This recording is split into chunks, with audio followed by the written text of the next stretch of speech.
out how to work through conflict is one of the most challenging things for couples to get right. What if I could tell you there was one thing going on in your relationship right now that was drastically impacting the way your partner felt about themselves, the way your partner felt about the relationship, and the way your partner felt about you? And what if I told you that you had the power to do something differently to help your partner feel better about the relationship? I don't think any of us want to be in a relationship in which we feel put down, we feel criticized, we feel blamed, we feel like it's all our fault. We want to be in a relationship where we feel heard, we feel understood, we feel loved, we feel cared for. That's why we got into a relationship with our partner, is to feel all those warm, mushy-gushy feelings. However, there's probably something that you're doing in your relationship right now that is impacting your partner's experience in the relationship in a negative way. That one thing is criticism. Criticism can sometimes be a controversial issue in a relationship. For some of us, we grew up thinking that constructive criticism was a really great way to build character, to make you feel good about yourself. Like you have to hear all the negative things about you in order to grow.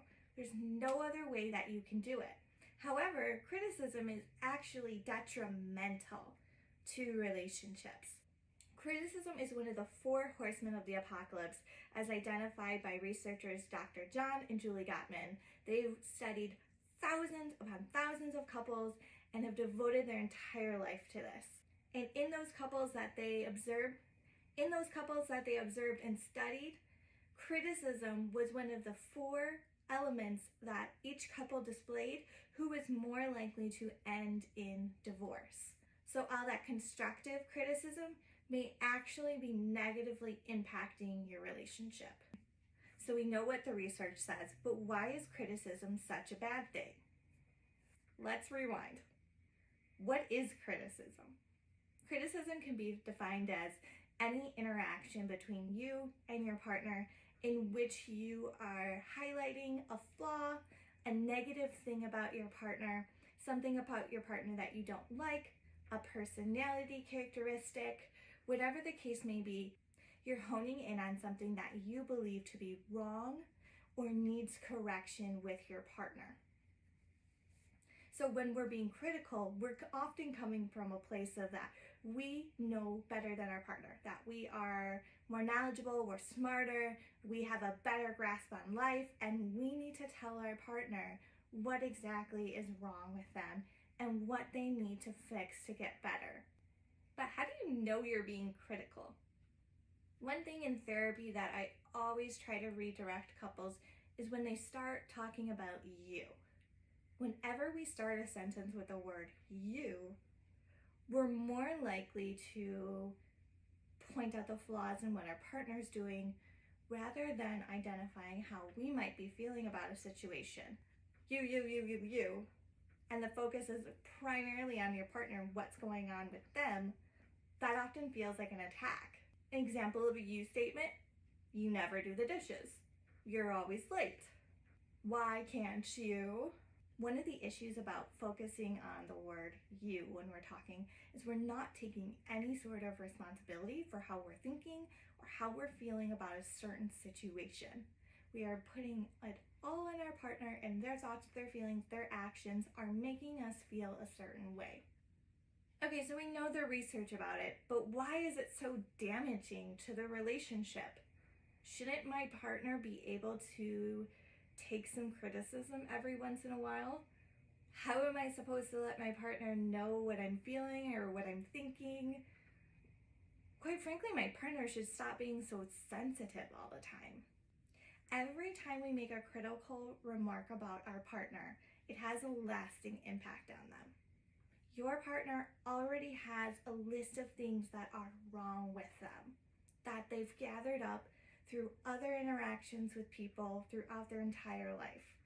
Whether it be growing up in their childhood, where their dad thought that they were never good enough and could never do anything to please them. When that happened, your partner internalized the narrative of, I'm not good enough, I can never do enough.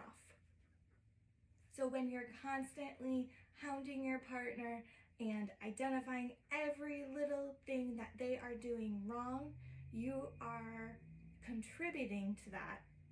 Not purposely, but you are nonetheless contributing to that laundry list of things that they already think are wrong with them. This is why it's not only important to identify how you're being critical in the relationship, but to help your partner understand better how their past has influenced their current interactions. As a partner, we want to be that safe and soft place that our partner can land gently on. We don't want to add to that laundry list of things that they think about themselves already. The other thing that makes this really damaging to the relationship is every time that we're critical towards our partner feels as if they are being attacked. When our partner feels like they're being attacked, they get defensive. What that defensiveness might look like is attacking back, playing the victim, or denying any responsibility for our actions. And we get stuck in this criticism and defensiveness cycle. And so we're no longer talking about something that really needs to be talked about, and we're stuck in this criticism and defensiveness loop. And so when you're critical to your partner, it changes the way that they think about the relationship and the way they think about you. They no longer view you as that safe person that they can come to when they're having a bad day. They're more likely to be hesitant to bring their real, true feelings to you for fear of how you will respond to them. How do we stop being critical? One of the main things is to use your I statements. Insert your therapist joke in right here, but we say this because it works. Perhaps your partner has just been on their phone lately and it's been driving you up a wall. You're feeling disconnected, you're feeling like they don't even care about you. You say something to them critical, maybe along the lines of, like, can you get off your phone already? Like, why are you always on your phone? And when you give that harsh response, when you give that attack towards your partner, they're more likely to respond in that defensive manner. To counteract that, try rephrasing what you're saying to your partner and being vulnerable yourself. Start with that I statement of I feel. So I feel, and in this case, you probably feel really lonely. It's lonely when your partner's scrolling and they're not paying attention to you. That's the real feeling there. So I feel lonely. And what am I needing? When you say I feel, you have to put a feeling after that. I've worked with so many couples when they're like, I feel like you're being a jerk to me. Not a feeling. It's a great thought, but not a feeling. When we're being vulnerable, we have to express that feeling. So I feel, and then emotion word. So if you have to, pull up that little chart of smiley faces with all the feelings under it, whatever you have to do, but figure out how you're feeling emotionally and express that. So I'm feeling lonely. And then express to your partner exactly what you need in that moment to help with that lonely feeling. So in this example, it would be, I feel lonely. I'm needing us to spend time together and snuggle up on the couch together. Or I'm needing us to watch a movie together or play a game together or go on a walk around the park together without our phones. Your partner is way more likely to respond to you in a positive way when you are expressing to them your vulnerability of how you feel and what exactly you are needing. Your partner is not wanting to make you feel that way. Your partner is not out to get you. They are on your team and they are on your side. So remember that the next time you're saying a critical statement to your partner of how damaging it is to not only your partner, but the relationship itself.